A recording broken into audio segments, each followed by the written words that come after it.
So let me go ahead and continue here, and I'll take off this breakpoint for now. So when you're using keys like this, which are pieces of text, and you want to repeat these keys in multiple places, this is a perfect use of constants. So I'm going to go ahead and define some constants here. And I'll call first is first name, last is last name, points is points.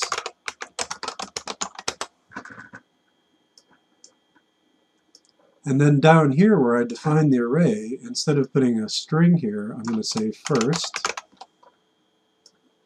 and last and points.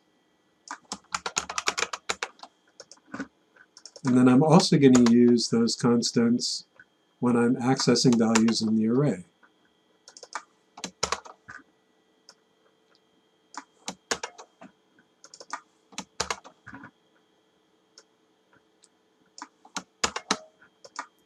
And it should work the same. If I go ahead and hit reload, I should get the same values. And I do. I have the same outputs.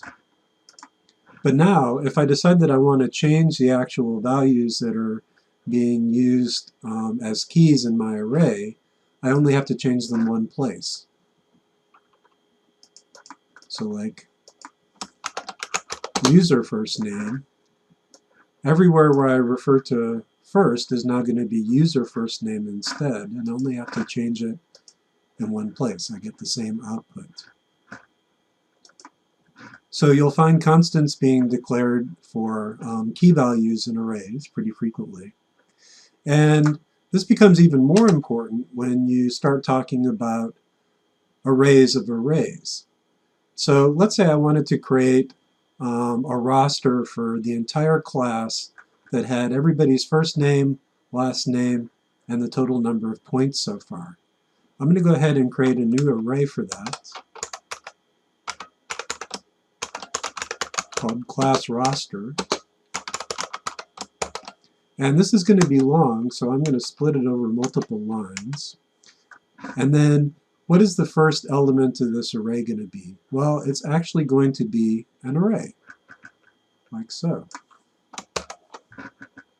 So this is going to be an indexed array, a sequential array, where item sub 0 is an associative array. And then we'll have item sub 1,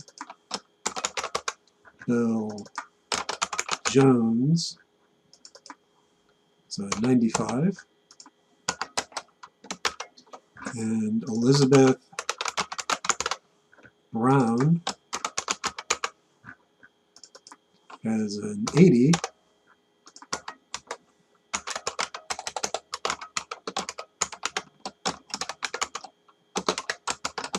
and let's say Lee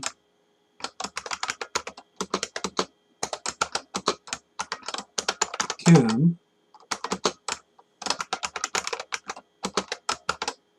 as a 75,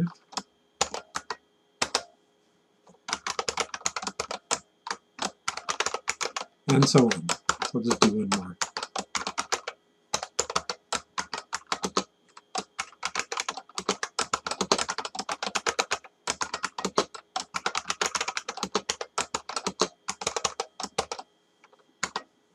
Now this last comma here in the sequence, you can either include it or leave it out.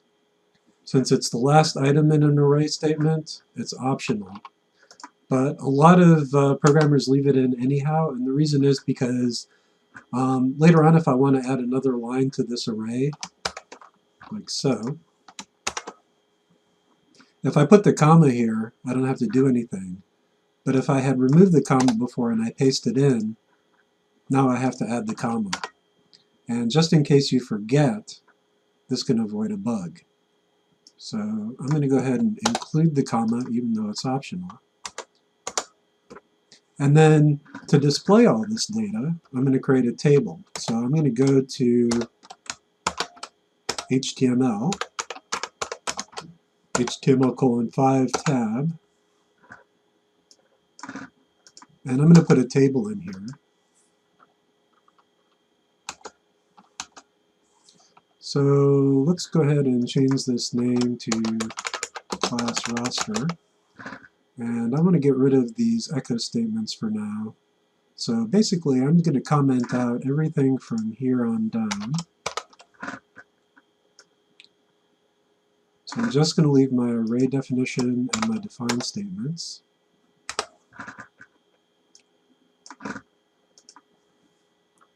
And now I'm going to create a table. So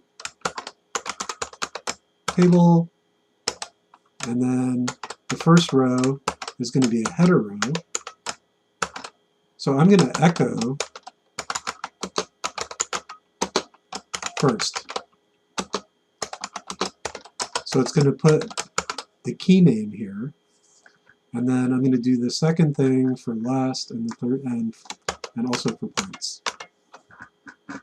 So once again, this is getting long, so I'm going to break the line.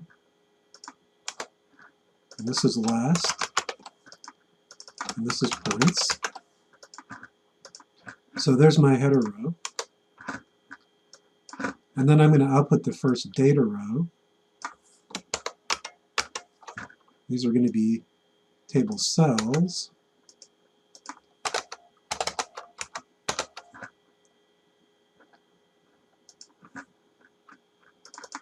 So what I want to output is this first row of data.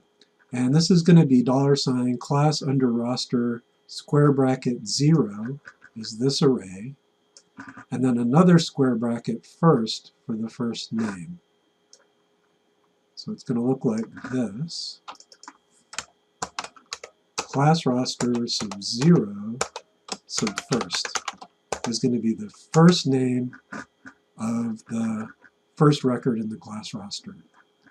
And then last name is exactly the same, except I use the last key. And same with points. So there's the first line of data, and then second, third, fourth, I'll only do the first 4. 1, 1, 1, 2, 2, 2, 3, 3, 3. So now if I go ahead and reload my page, there's my class roster. Make it look a little nicer. Put some style in here.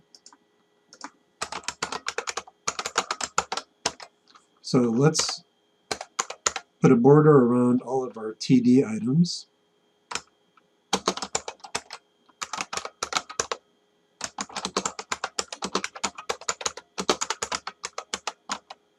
And let's center everything.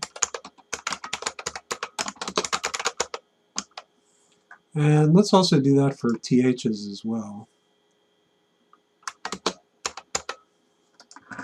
And reload. Okay, so it's not beautiful, but it worked.